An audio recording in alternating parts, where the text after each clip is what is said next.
Hi hello అండి, నమస్తే. నేను Roopa. Welcome to our channel mini kitchen and blogs.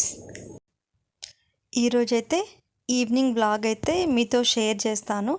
Evening అంటే 7 టు 9:30 10 వరకు నా వర్క్స్ అన్నీ ఈరోజు మీతో షేర్ చేస్తాను.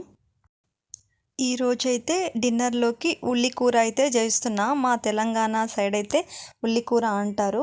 నార్మల్గా దీన్ని స్ప్రింగ్ ఆనియన్ అంటారు కదా, అదన్నమాట. మా తెలంగాణలో అయితే ఉల్లి కూర అంటాము. అదైతే చేస్తున్నా. ఇది నా మ్యారేజ్ అయినప్పటి నుంచి ఫస్ట్ టైం అండి. ఇప్పటివరకు నేనైతే ఈ కర్రీ అయితే ఇప్పటివరకు చేయలేదు. ఈ స్ప్రింగ్ ఆనియన్ ఏంటంటే సిటీస్లో కొంచెం ఎక్కువగా దొరకదు, చాలా తక్కువ కనిపించడం కూడా. మనకి ఊళ్ళల్లో అయితే చాలా ఉంటాయి కదా. ఇప్పుడైతే ఈ కర్రీ నేను ఆలు టమాటా ఉల్లి కూర కలిపి అయితే చేస్తున్నాను. మరి పిల్లలు తింటారో తినరో కూడా తెలీదు, ఎందుకంటే ఇది నేనైతే ఇప్పటివరకు వాళ్ళకి ఎప్పుడైతే చేసి పెట్టలేదండి. ఇలా ఆయిల్లో ఆవాలు, జీలకర్ర, పచ్చిమిర్చి, కరివేపాకు, కొత్తిమీర వేసి కొంచెం ఆనియన్స్ ఫ్రై అయ్యేంత వరకు అయితే మూత పెట్టయితే మగ్గించేసాను. ఇంకోటి ఏంటంటే ఇటు సైడ్ అయితే రైస్ పెట్టేశాను. అందరి పిల్లలు ఏమో తెలియదు కానీ మా పిల్లలు అయితే సగానికి సగం కూరగాయలు అయితే అస్సలు తినరండి. వంకాయ తినరు, బీరకాయ, కాకరకాయ, ఆకుకూరలు మ్యాక్సిమం అసలు తినరు. వాళ్ళతో ఏది తినిపించాలన్నా కూడా నేను ఇలా వాళ్ళ తినని వెజిటేబుల్స్ ఏమైనా ఉంటే కనుక ఇలా నైట్ టైం చేస్తాను. నైట్ టైం చేస్తే ఏంటంటే నేను తినిపించేస్తే ఏ కర్రీ అయినా మళ్ళీ తినేస్తారు. కానీ వాళ్ళ చేత్తో వాళ్ళు మాత్రం అస్సలు తినరు. బాక్స్లో పెడితే ఏంటంటే రిటర్న్ తీసుకొచ్చేస్తారని వాళ్ళకి నచ్చిన కర్రీ ఏమో నేను బాక్స్లో పెడతాను. వాళ్ళు తినని కర్రీస్ ఏమో నేను నైట్ టైంలో చేసి ఇలా నేను తినిపించేస్తాను అన్నమాట. మీ పిల్లలు కూడా ఏమైనా కర్రీస్ తినకుండా ఉంటే ఈ ట్రిక్ అయితే ఫాలో అవ్వండి. ఇప్పుడైతే నేను ఆలు ఫ్రై అయితే అయిపోయింది. దాని తర్వాత ఇది స్ప్రింగ్ ఆనియన్ అయితే దాంట్లో వేసేసి ఒకసారి బాగా ఇలా మిక్స్ చేసేస్తున్నా.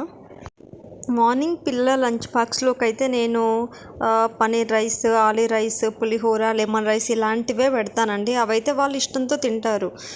బలవంతంగా మనం ఇలాంటి ఆకుకూరలు ఇలాంటి వాళ్ళకి నచ్చని వెజిటేబుల్స్ పెడుతుంటే ఏంటంటే బాక్స్ రిటర్న్ తీసుకొస్తే అరే ఇప్పటి వరకు పిల్లలు తినకుండా ఆకలితో ఉన్నారే అన్న బాధ అనిపిస్తుంది అని చెప్పేసి వాళ్ళకి నచ్చిందే పెట్టేస్తాను. పిల్లలు ఏంటంటే మార్నింగ్ 8 వెళ్తే ఈవినింగ్ 6 అవుతుందండి ఇంటికి వచ్చేసరికి. ఇంకా అప్పుడు చాలా ఆకలితో వస్తారు కాబట్టి ఏ కర్రీ పెట్టినా కూడా తినిపించేస్తే అలా ఇష్టంగా తినేస్తారు. ఇంకా ఆలు స్ప్రింగ్ ఆనియన్ అయితే ఫ్రై అయిపోయింది. ఇంకా ఇప్పుడు టమాటా వేసేసి మిక్స్ అయితే చేసేస్తున్నా. ఇంకో పక్క రైస్ పెట్టాను కదా, రైస్ అయితే కంప్లీట్ అయిపోయింది. వంట అయ్యే వరకు పిల్లలు ఏంటంటే వాళ్ళు ఈవినింగ్ వచ్చేసరికి అంటే 6 అవుతుంది కదండి. ఇంకా వాళ్ళు ఫ్రెష్ అయ్యి హోంవర్క్ చేసుకోవడానికి కూర్చునే వరకు 7 అవుతుంది. ఇంకొక హాఫ్ అన్ అవర్ కూర్చుంటారో లేదో 7:30 8 కల్లా ఇంకా నేను వాళ్ళకి డిన్నర్ అయితే పెట్టేస్తాను. ఇక్కడ రైస్ కర్రీ అయితే కంప్లీట్ అయిపోయాయండి. రేపు మార్నింగ్ బ్రేక్ఫాస్ట్ కోసం మనము అన్నీ హడావిడి అవ్వకుండా ఇప్పుడే ప్రిపేర్ చేసుకోవాలి కదా. దానికోసం నేను మార్నింగే మినప్పప్పు ఇంకా రైస్ అయితే నానబెట్టేశాను. మార్నింగ్ నానబెట్టాను కాబట్టి ఫుల్గా నానిపోయింది పప్పు ఇంకా రైస్. దాన్ని గ్రైండర్ పట్టేస్తున్నాను అన్నమాట. ఇంతకుముందు ఏంటంటే నేను మిక్సీలో పట్టేదానండి. అప్పుడు నా దగ్గర గ్రైండర్ లేకుండింది. మిక్సీలో పడితే ఏంటంటే మనకు ఇడ్లీ చాలా గట్టిగా వస్తాయి. అదే మనం గ్రైండర్లో పడితే కనుక మనకి ఇడ్లీ చాలా సాఫ్ట్గా పఫీగా వస్తుంది. మనకు దోశ కూడా చాలా బాగా వస్తుంది.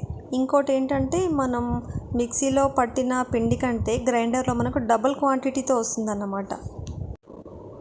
ఈ ఇడ్లీ పిండి ఏంటంటే నాకు ఒకసారి నేను ఏదైనా కూడా ఇడ్లీ బ్యాటర్ అయినా దోశ బ్యాటర్ అయినా ఒకటేసారి కలిపి పెట్టేసుకుంటానండి. ఇడ్లీకి దోశకి ఒకేసారి గ్రైండర్ వేసేసుకొని పెట్టుకుంటే నాకేంటంటే మా చిన్న ఆయన కొంచెం ఇడ్లీ ఇష్టపడతాడు, పెద్ద ఆయన ఏంటంటే దోశ ఇష్టపడతాడు. అలా అని చెప్పేసి నేను రెండు ఒకేసారి పిండి రెడీ చేసుకొని పెట్టుకుంటే నాకు ఒక 4-5 డేస్ వస్తుందండి. ఇడ్లీ పిండి అయినా దోశ పిండి అయినా కూడా నాకు 4 డేస్ అయితే పక్కా వస్తుంది. ఇంకా ఇప్పుడు సమ్మర్ స్టార్ట్ అయింది కాబట్టి ఒక 2 అవర్సే బయట ఉంచి తర్వాత నేను ఫ్రిడ్జ్లో అయితే పెట్టేసుకుంటాను పిండి. నైట్ అంతా బయటే ఉంచను. ఇక్కడ పిల్లలు ఇంకా మా హస్బెండ్ అయితే డిన్నర్ చేసేస్తున్నారు. నేను కూడా డిన్నర్ అయితే కంప్లీట్ చేసేసుకున్న తర్వాత ఇక్కడ పిల్లల కోసం మార్నింగ్ వాళ్ళు బ్రేక్ఫాస్ట్ చేసిన తర్వాత వాళ్ళకి ఇలా నైట్ నానబెట్టిన డ్రై ఫ్రూట్స్ అయితే ఇస్తాను. కానీ అన్నీ తినరండి. బాదాం తినరు, ఇంకా అంజీర్ కూడా తినరు. ఓన్లీ కాజు, పిస్తా ఈ టూవే తింటారు. ఇంకా ఏంటంటే డ్రై ఖర్జూర్ కూడా తినరండి సోక్ చేసి పెడదామంటే. ఎగ్ కూడా బాయిల్ చేసి పెట్టేదాన్ని, కానీ ఇప్పుడు బర్డ్ ఫ్లూ అంటున్నారని చెప్పేసి ఎగ్ అయితే పెట్టట్లేదు. చికెన్ ఎగ్ అయితే పెట్టట్లేదు. ఓన్లీ మార్నింగ్ టైంలో బ్రేక్ఫాస్ట్ చేసిన తర్వాత ఇలా నైట్ టైం నానబెడతాను కదా డ్రై ఫ్రూట్స్, అవి ఇచ్చేస్తాను ఇద్దరికి. ఇలా ఉంటుందండి నాది. పిల్లలు స్కూల్ నుంచి వచ్చిన తర్వాత నైట్ డిన్నర్ ఇంకా మార్నింగ్ బ్రేక్ఫాస్ట్ కోసం అన్నీ ముందే నైట్గా రెడీ చేసి పెట్టుకోవడం అయితే ఇలా ఉంటుంది రెగ్యులర్గా. అయితే ఈ చిన్ని వ్లాగ్ మీకు ఎలా అనిపించిందో నాతో కామెంట్ బాక్స్లో అయితే కామెంట్ చేయండి.